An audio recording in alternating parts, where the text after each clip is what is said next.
this example, we have a piston at A that's pushing the rod AB forward at 10 feet per second.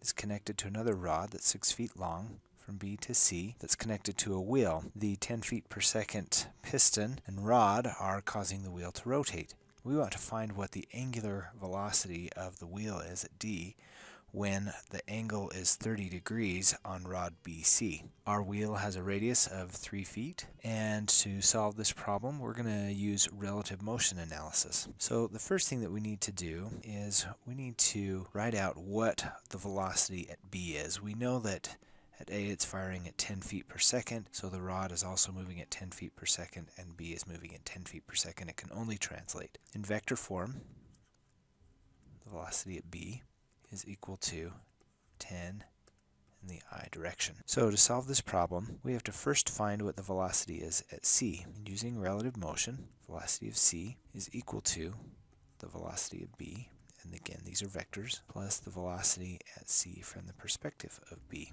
This component becomes the rotation, so we can rewrite this as velocity of B plus the angular velocity of BC crossed with the radius from C to B. So we need to figure out next what the radius from C to B is in vector notation. RCB is equal to, well, our x component is 6 feet times the cosine of the angle.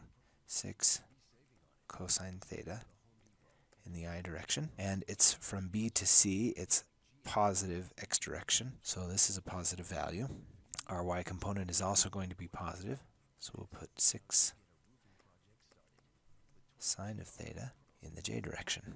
Now with our radius vector known, we can determine this cross product. So omega BC cross with RCB is equal to, we'll have an I component, a j component, which was negative, so we got to put a negative sign there when we're doing a cross product, and then the k component. We're doing omega cross the radius, so omega is first, so its components are 0, 0, and we don't know what omega BC is, so we're just going to write that in symbolically.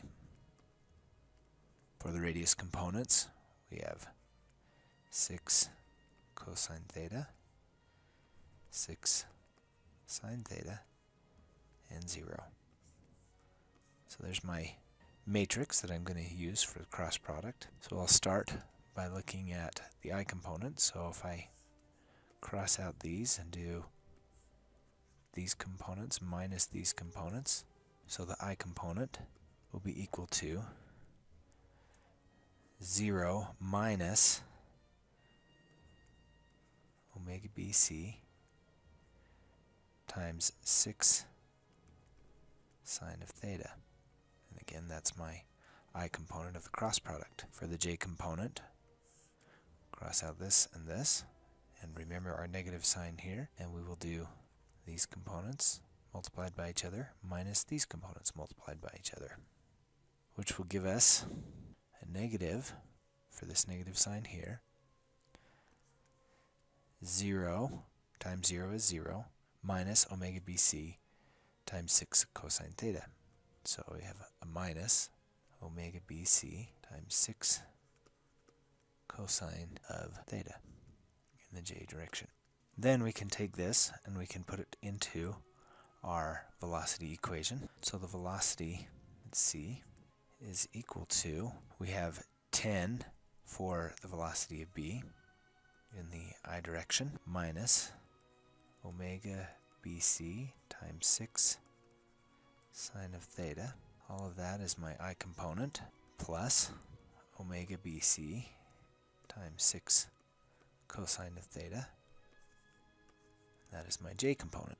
We know, if we look back at our picture at C, C is right on the edge of this, and so the only direction it can go, if it's tangent to the circle, is either straight up or straight down, and we're assuming that it's going to go straight up at this point, which means that in the x direction, the velocity at C is 0. So velocity at C in the x is equal to 0, but the x component is equal to 10 minus omega BC times 6 sine of theta. Solving for omega BC, we get omega BC is equal to 10 over 6 sine of theta.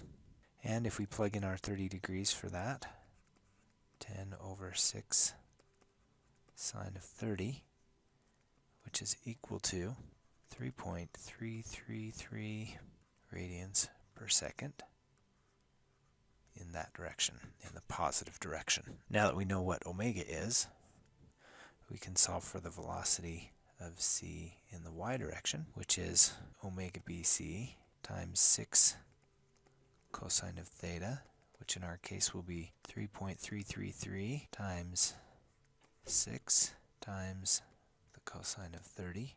So the velocity in the y direction at c is 17.32 feet per second, straight up. Now that we know the velocity at point C, we can determine what our angular velocity is. Again, we can use cross product. Velocity at C is equal to omega cross r, and this is omega d, and this is a radius 2c from d. So if we write out that cross product, we'll have I minus j k 0, 0 omega d, and our radius 2c from d, d is at the center and c is backwards, so we're going to have a minus 3 foot radius in the x direction, 0, 0. Taking this cross product, the I component is 0. The j component is going to be 0 minus a minus 3 times omega d, minus sign for the j component, and our k component will be 0. So our j component then is equal to a minus 0 minus 3 times omega d, and this is all in the j direction, which means in the j direction we've got minus 3 omega d, and the velocity of c is 17.32, also in the j direction, so I won't include the j's on here, we just know that those are the same direction. Now solving for omega d, we get that the angular velocity at d is equal to 17.32 divided by minus 3, which will give us minus 5.77, which is equal to 5.77 radians per second in this direction. And that will be our final answer.